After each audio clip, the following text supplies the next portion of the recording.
Yesterday I spoke in English language, but everybody has requested that I should speak in Hindi today. I hope English knowing people won't mind my using the national language for this purpose. But there is a very nice book written by a Swiss gentleman about Sahaja Yoga. I don't know if the book is out of stock, but that is in English and it's really a very beautiful book. If you want to have a book, you can place your order with these people here and they may be able to send you the book later on. Thank you.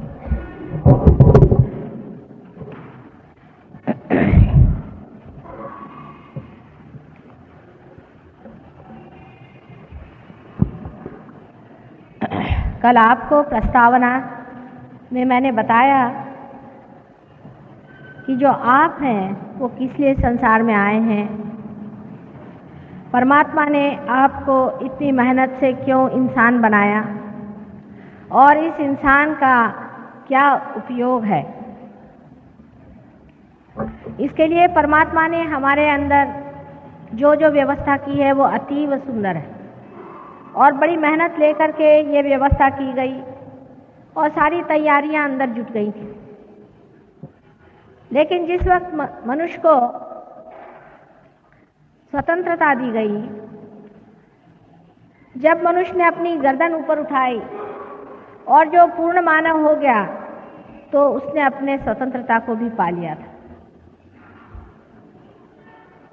उसके अंदर जो दोनों शक्तियां जिसके बारे में मैंने कल बताया था, ईड़ा और पिंगला की शक्ति, ईड़ा जिससे कि हमारा अस्तित्व एग्जिस्टेंस बनता है और पिंगला के जिससे हम सृजन करते हैं, क्रिएटिव होते हैं, ये दोनों ही शक्तियां कार्यान्वित होने के कारण हमारे अंदर मन और बुद्धि या मन और अहंकार नाम की दो संस्थाएं तैयार हो गई। ये संस्थाएं आप अगर देखें तो सर में दो बलून के जैसे हैं, जो कि आपको यहाँ दिखाई देंगी कि सर में दो बलून के जैसे हमारे अंदर बन गई, जिसे अंग्रेजी में ईगो और सुपर ईगो कहा जाता है। ये दोनों संस्थाएं जा करके जब सर में बिल्कुल बीचों बीच जाके आपस में भिड़ गई, तो वहाँ पे घनीभूत होने के कारण वहाँ की जो तालू की हड्डी है, जिसे कि फॉन्टेनेल बोन कहते हैं, वो कैल्शियम से पूरी तरह से जुट गई, माने कैल्सीफाइड हो गई। माने जो वो नरम हड्डी थी वो एकदम सख्त हो गई। ये होने के कारण ही आप मिस्टर ये हैं, आप मिसेस वो हैं, आप मिस वो हैं।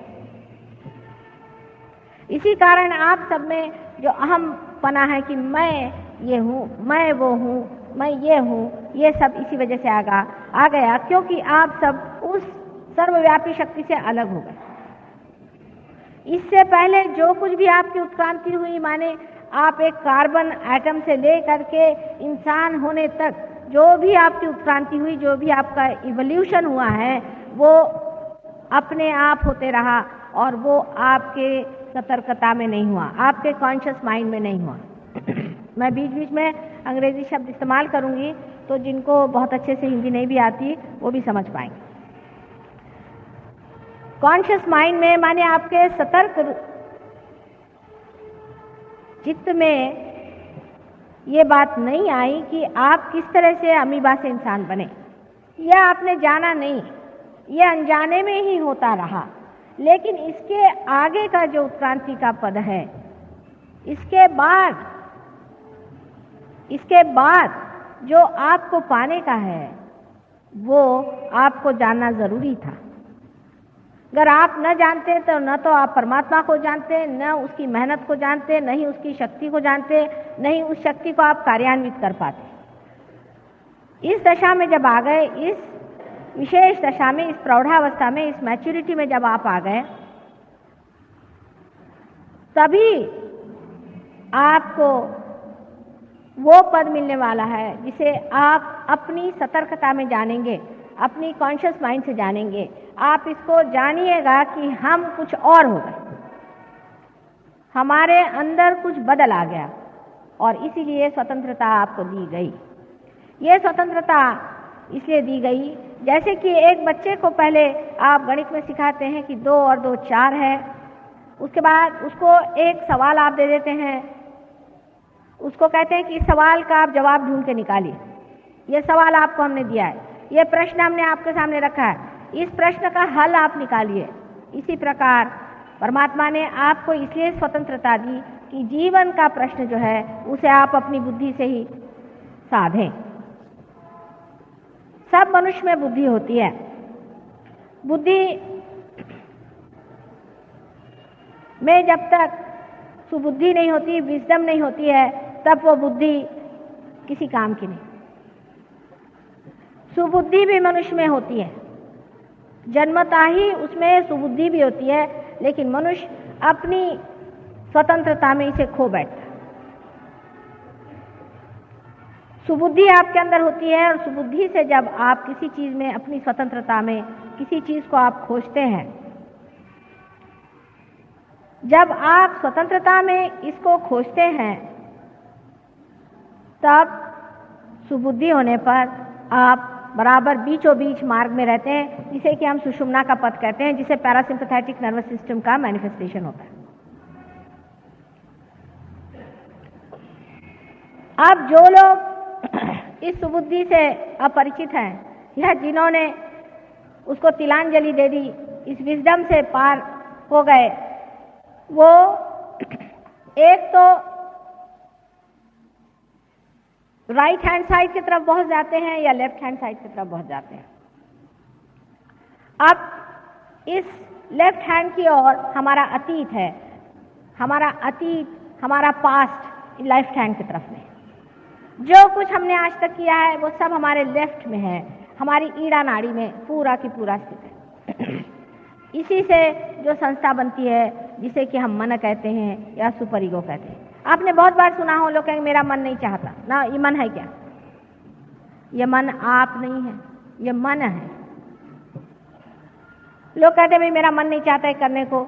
ये आपके बचपन से बैठे हुए संस्कार, बचपन से बैठे हुए दिमागी जमा खर्च, और पूर्व जन्म के भी बैठे हुए जितने भी आपके अनुभव हैं, सारे ही आपके लेफ्ट साइड में बैठे हों। अच्छे बुरे सब तरह के आपके लेफ्ट हैंड साइड में बैठे,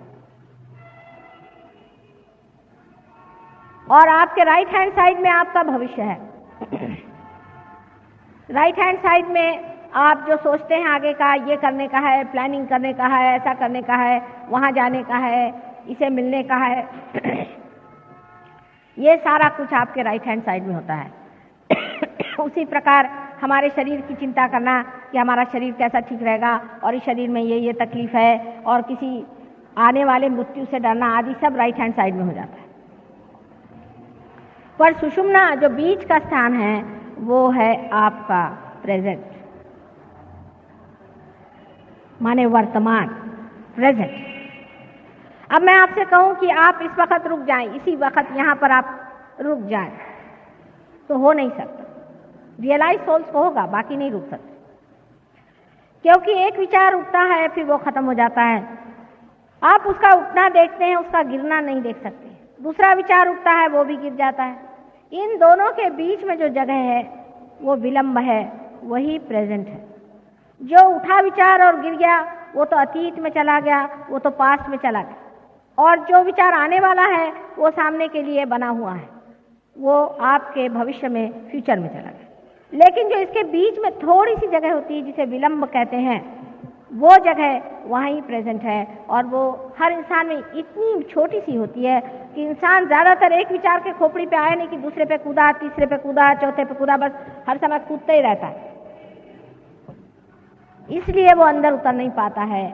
और यही चीज जब कुंडलिनी ऊपर चढ़ती है तो ये दोनों ही मन और अहंकार को ऐसे नीचे निचोड़ लेती है कि ये दोनों ही चीजें एकदम से, जैसे कोई गुब्बारे में से हवा निकल जाए, ऐसे सिकुड़ जाती हैं, और उसके कारण हमारा विलंब स्थापित होता है। इसलिए हम निर्विचार हो सकते हैं। कल जो लोग यहाँ पर पार हुए हैं, जिनके हाथ से ठंडी ठंडी हवा आने लग गई थी, वो निर्विचार हो गए। लेकिन हम लोग इस निर्विचारिता में रुक नहीं पाते, क्योंकि हमारी आदतें पहले से लगी हुई हैं, हमारे तौर तरीके पुराने सालों के चल रहे हैं, उससे हम अपने को छोड़ नहीं पाते। नई दुनिया में आकर के भी हम अपनी पुरानी दुनिया से अब भी पूरी तरह से रिश्ता नहीं तोड़ पाते हैं। हालांकि रिश्ता टूट गया है लेकिन दिमाग में अभी बैठा है। जैसे कि समझ लीजिए एक आदमी शहर में रहने वाला है और वो जब गांव में जाता है तो जैसे शहर में मोटर चलाता है वैसे ही गांव में चलाने लगता है। फिर उसे बताया जाता बाबा यहाँ का रास्ता खराब है, इस तरह से मोटर मत चलाओ, यहाँ तो सत्यानाश हो जाए, तुमको तो खूब गोल घुमा के चलाना पड़ेगा। तो भी वो भूल जाता है, उसकी आदत पड़ी हुई है दिमाग की। इसीलिए दिमागी जो आदतें हैं वो आप पे काम करती हैं। इसलिए मैंने आपसे कल कहा था कि जब आप पार भी हो गए तो भी आपको चाहिए कि आप सहयोग के लिए जरूर थोड़ा सा टाइम निकालें, जिससे आपकी निर्विचारिता स्थापित हो जाए। पहले तो विलंब का स्थापन करना होता है। अब जब यह आपका विलंब स्थापित होता है, यही वो जगह है जहां से परमात्मा का साम्राज्य शुरू होता है। जैसे कि आप सोचिए कि चक्की का मुंह है, चक्की के मुंह में जब तक आप दाना नहीं देंगे वो पिस के नहीं निकलने वाला, ऊपर में आप डालिएगा इधर उधर फैल जाएगा। इसी तरह निर्विचारिता समझ लीजिए परमात्मा के साम्राज्य का मुख है, उसमें आप डाल दीजिए तो सारा ही कार्य हो करके उसका जैसा प्रोसेसिंग हो करके आपको तैयार काम मिलेगा। यानी इतनी प्रचंड शक्ति है परमात्मा की।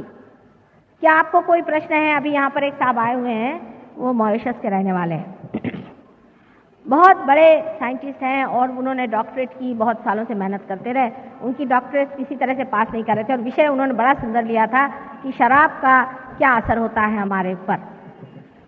उसमें सहयोग के दृष्टि से भी बहुत विचार विनिमय हुआ लेकिन उनका माँ मैं तो हार गया इन लोगों से, ये तो मेरा देखते भी नहीं। मैंने कहा अच्छा तुम्हारा थीसिस तुम लेके आ जाओ। तो लेके आए, मैंने उसे पढ़ा वढ़ा कुछ नहीं, मैंने कहा भाई अभी इसका तो टाइम नहीं है। बस मैंने उसे उठा करके और उस चक्की के मुंह में दे दिया और आपको आश्चर्य होगा दूसरे दिन वो डॉक्टर हो गए। दूसरे ही दिन, एक शब्द भी इसमें से झूठा नहीं। उस चक्की के मुंह में डालने का एक प्रयास शुरू हो जाना चाहिए। करते करते वही फिर आदत हो जाती, फिर हम कहते हैं अच्छा भगवान पे छोड़ दो। आप कितना भी कार्य कर लीजिए, लेकिन अगर वो परमात्मा पे छोड़ा नहीं है तो उसका फल पता नहीं कहां से जाके क्या निकल आए। जब आप विचारों के चक्करों में घूमते हैं तब आप कार्यान्वित रहते हैं। अब इसी वजह से मनुष्य ने जब अपनी स्वतंत्रता पाली तो उसने दो काम शुरू किए।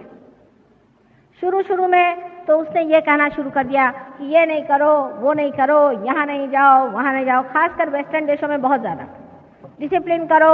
अगर सवेरे जाना है तो ग्रे रंग का सूट पहनो, रात को जाना तो काले रंग का पहनो।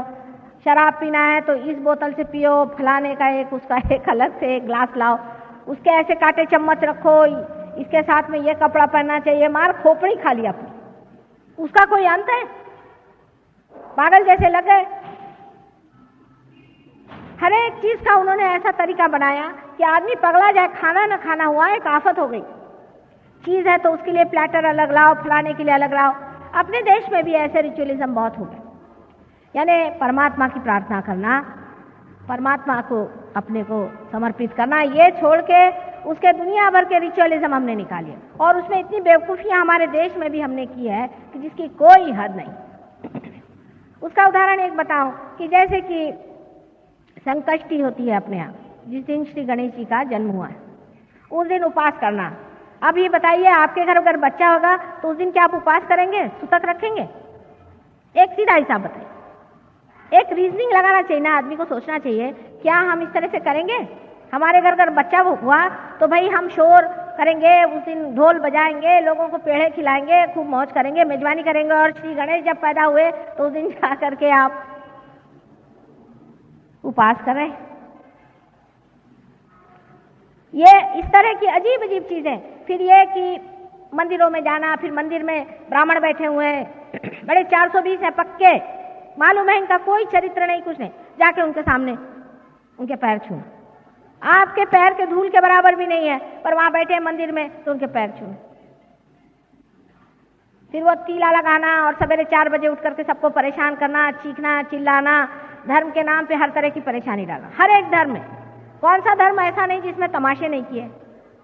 जैन धर्म लो तो भगवान ने बचा रखे, जैन धर्म में जो जो तमाशे इन्होंने किए हैं भगवान ही बचाए रखे। एक बड़े भारी जैनी मुनि मेरे पास आए, मैंने कहा भाई ये क्या कर रहे हो तुम लोग, कि उसके चंवर के हिलाने के पैसे दो और उसके पीछे में वो मूर्ति के पीछे में खड़े होने के पैसे दो, उसके पैसे दो, उसके पैसे दो, ये कोई तरीका है? जैसे वो शादी होती है, बारात में दूल्हा आता है तो उसके घोड़े के पैसे दो, उसके गाड़ी के पैसे दो, ऐसे भगवान के सब चीज के आप पैसे देते बैठे हुए हो। इस तरह की अजीब सजीब चीजें हमारे धर्म के नाम में बन गई। क्रिश्चियन धर्म में तो और भी सत्यानाश, कुछ पूछे ही नहीं। पहले आपको मालूम होगा कि पोप साहब ने वो निकाले थे परवाने, ये लो वो लो और परवाने करो, अभी भी वही चला, हर एक चीज में पैसा। जहां जाइए वहां पैसा लेना और इस तरह की चीजें करना। फिर आप जानते हैं नन्स बनाना, फिर उनके बाल कटवाना, फिर उनको हर तरह से उनके शरीर को तकलीफ देना। ये किसने बताया? अपने आप ही बहुत है। कोई वो हो गए सन्यासी नहीं हो गए, कोई सन्यासी हो गए तो एक पैर से खड़े हुए हैं, कोई सर के बल खड़े हुए हैं। ये कोई परमात्मा को खुश करने का तरीका है? आप ही बताइए। अगर आपका बेटा आपके सामने ऐसा करे तो आप तो मर जाइएगा परेशानी से कि क्या पगला गए कि हुआ था इनको, ये ऐसा क्यों कर रहे हैं? किसने बताया आपको कि आप अपने को इतनी तकलीफ दीजिए, इतने परेशानी में डालिए, रात दिन यहाँ मुसलमानों में पकड़ के कोड़े मारो, चिल्लाओ, चिको? ये किसने बताया? इस तरह के तमाशे रिलीजन के नाम में न जाने कितने अंट शंट बातें हो गई जिसकी कोई हद नहीं। तो उसका रिएक्शन हो गया। जब बेवकूफी हद तक पहुंच गई तो उसका रिएक्शन हो गया। साइकोलॉजिस्ट आए, वो अपने बड़े अक्लमंद समझते हैं, हमारे मराठी में कहते हैं उल्टावर से शहाणे। उन्होंने समझाना शुरू कर दिया कि साहब ये तो ठीक नहीं है, आप कंडीशनिंग कर रहे हो, कंडीशनिंग कर रहे हो, अपना सब व्यक्तित्व ही खत्म करे दे रहे हो, ये नहीं करो वो नहीं करो, तुम्हारा लिबरेशन कैसा होगा? तुम सब इनहिबिटेड हो, तुम्हारे अंदर ये हालत खराब है, वो हालत खराब। चलो साहब, अब ये सवारी कर चुके, अब दूसरी सवारी शुरू हुई। अब दूसरी सवारी पे लग गए। एक तरफ से तो इन्होंने ऐसा विकृत मन तैयार कर लिया, धर्म के नाम पे, डिसिप्लिन के नाम पे दुनिया भर की चीजें कर करके, और लोगों में इतनी विकृति आ गई, इतनी विकृति आ गई, बिल्कुल जिसको कहते हैं अनैसर्गिक, कृत्रिम, बिल्कुल आर्टिफिशियल चीजें आ गई। और दूसरी साइड में इन्होंने जो शुरू कर दिया कि साहब कुछ नहीं, किसी परवाह नहीं, भगवान नाम की चीज नहीं है, कोई नहीं, हमको कोई मतलब नहीं। 12 साल का बच्चा हो गया तो माँ बाप से कोई मतलब नहीं, माँ बाप भी छोटा बच्चा पैदा हो गया उसको दूसरे कमरे में डाल देंगे। औरतें फ्री हो गई, आदमी फ्री हो गया। भाई फ्री क्या हो रहे हो, किससे हो रहे हो? आप एक शरीर के अंग प्रत्यंग हैं, आप फ्री कैसे होंगे? जैसे मेरी उंगली इसमें से छटक के कह दे कि मैं फ्री हो गई, तो इसका क्या अर्थ निकलता है? ऐसे उंगली का जो मरी हुई उंगली है। फ्री तो आप तब होंगे जब उसको जानिएगा जिसके अंदर आप बसे हुए, उस शक्ति को जानिएगा जिससे आप प्लावित। तो हुआ क्या कि पहले तो आपने अपने को धर्म के नाम पे सर्वनाश कर लिया, और अब दूसरे तरफ शुरू हुआ धर्म के नाम पे सर्वनाश करो। अंधा धर्म इतना मूर्खता से पाला गया, उसके बाद इस तरह की महामूर्खता दूसरी तरफ शुरू हुई कि भगवान है नहीं। इससे जो जो असल में थे लोग, उनका ही नाम बदनाम हो गया। माने लोग कहते हैं ईसा मसीह भी नहीं थे, और ईसा मसीह थे तो वो ठीक आदमी नहीं थे। माने क्या कोई हद होती है? आप उनके पांव के धूल के बराबर नहीं है, आप उनको कैसे जज कर सकते? लेकिन कौन बात करे, क्योंकि ये तो अहंकार के घोड़े पे चढ़ बैठे। आपने देखा होगा कि जब आदमी में अहंकार चल जाता है तो उसकी खोपड़ी खराब हो जाती है। एक कहानी है कि कुछ देहाती लोग एक मिनिस्टर साहब से मिलने गए, तो उनके पीए साहब मारे अपनी शान बगा रहे थे। तो बेचारे देहाती को समझ में आया, उन्होंने कहा कि साहब आप क्यों इतने बिगड़ रहे हैं? कहना आपको पता नहीं मैं पिए हूँ?